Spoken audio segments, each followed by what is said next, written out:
to be seen again.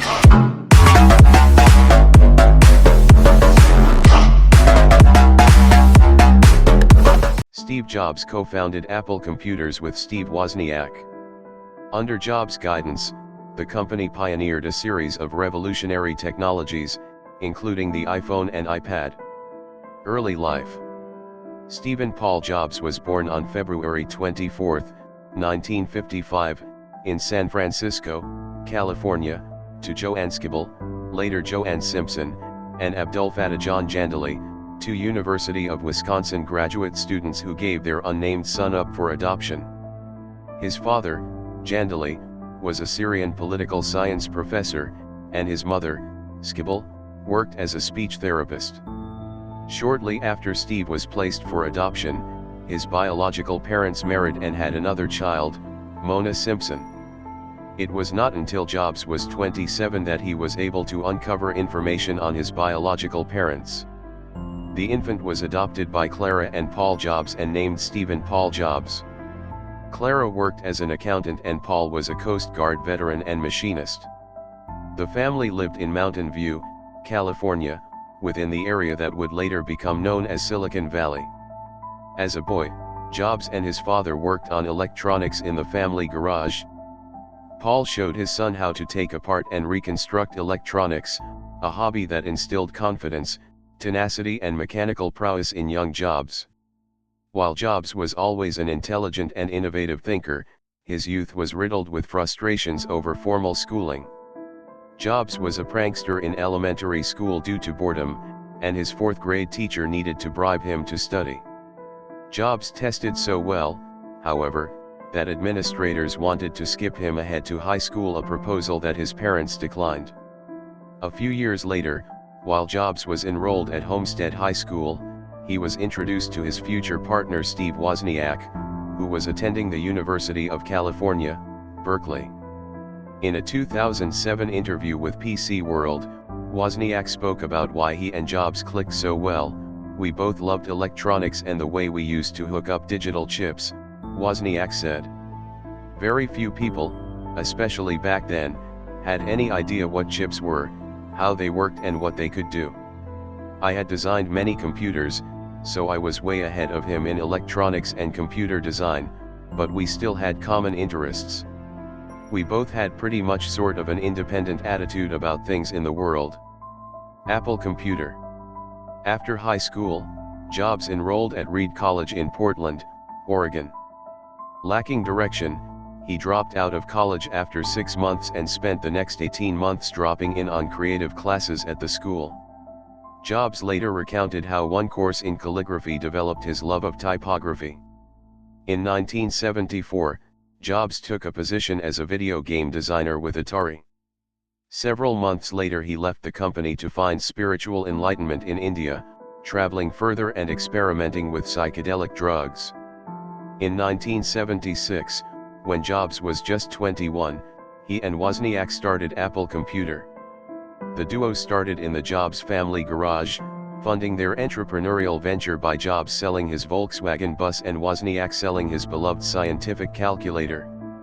Jobs and Wozniak are credited with revolutionizing the computer industry by democratizing the technology and making machines smaller, cheaper, intuitive and accessible to everyday consumers. Wozniak conceived of a series of user-friendly personal computers, and with Jobs in charge of marketing, Apple initially marketed the computers for $666.66 each. The Apple I earned the corporation around $774,000. 3 years after the release of Apple's second model, the Apple II, the company's sales increased by 700% to $139 million. In 1980, Apple Computer became a publicly traded company, with a market value of $1.2 billion by the end of its very first day of trading. Jobs looked to marketing expert John Sculley of Pepsi-Cola to take over the role of CEO for Apple. Departure from company. However, the next several products from Apple suffered significant design flaws, resulting in recalls and consumer disappointment. IBM suddenly surpassed Apple in sales, and Apple had to compete with an IBM/PC-dominated business world.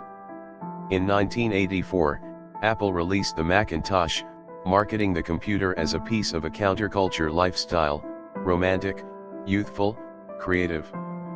But despite positive sales and performance superior to IBM's PCs, the Macintosh was still not IBM compatible. Scully believed Jobs was hurting Apple, and the company's executives began to phase him out.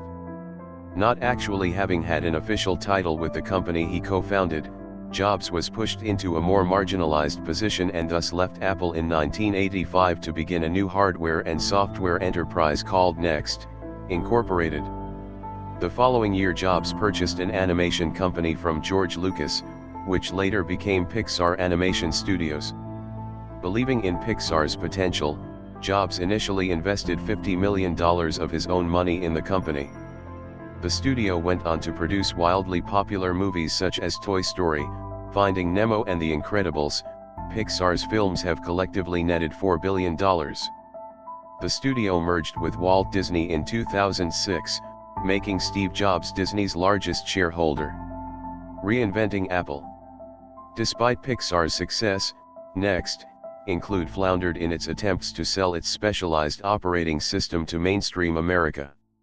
Apple eventually bought the company in 1996 for $429 million. The following year, Jobs returned to his post as Apple's CEO. Just as Steve Jobs instigated Apple's success in the 1970s, he is credited with revitalizing the company in the 1990s. With a new management team, altered stock options and a self-imposed annual salary of $1 a year, Jobs put Apple back on track. His ingenious products, like the iMac, effective branding campaigns and stylish designs caught the attention of consumers once again. Pancreatic cancer. In 2003, Jobs discovered that he had a neuroendocrine tumor, a rare but operable form of pancreatic cancer. Instead of immediately opting for surgery, Jobs chose to alter his pesco-vegetarian diet while weighing Eastern treatment options. For 9 months, Jobs postponed surgery, making Apple's board of directors nervous. Executives feared that shareholders would pull their stock if word got out that their CEO was ill. But in the end, Jobs' confidentiality took precedence over shareholder disclosure. In 2004, he had a successful surgery to remove the pancreatic tumor.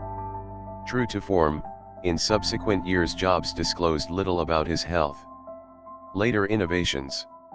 Apple introduced such revolutionary products as the MacBook Air, iPod and iPhone, all of which have dictated the evolution of modern technology. Almost immediately after Apple releases a new product, competitors scramble to produce comparable technologies.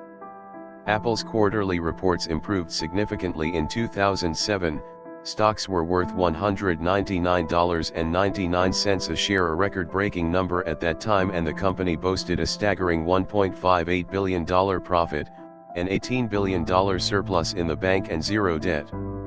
In 2008, iTunes became the second biggest music retailer in America, second only to Walmart, fueled by iTunes and iPod sales.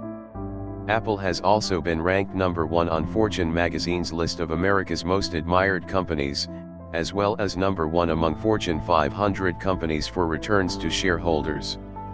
Personal life.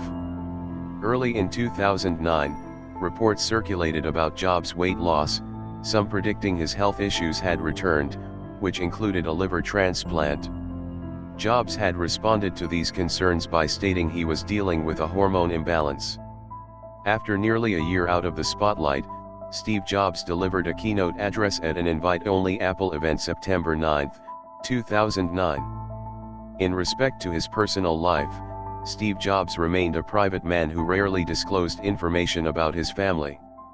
What is known is Jobs fathered a daughter with girlfriend Chrisanne Brennan when he was 23. Jobs denied paternity of his daughter Lisa in court documents, claiming he was sterile. With Chrisanne struggling financially for much of her life, Jobs did not initiate a relationship with his daughter until she was 7, but when she was a teenager she came to live with her father.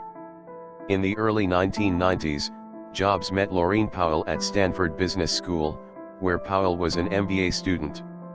They married on March 18, 1991, and lived together in Palo Alto, California, with their 3 children. Death. On October 5, 2011, Apple Incorporated announced that its co-founder had passed away.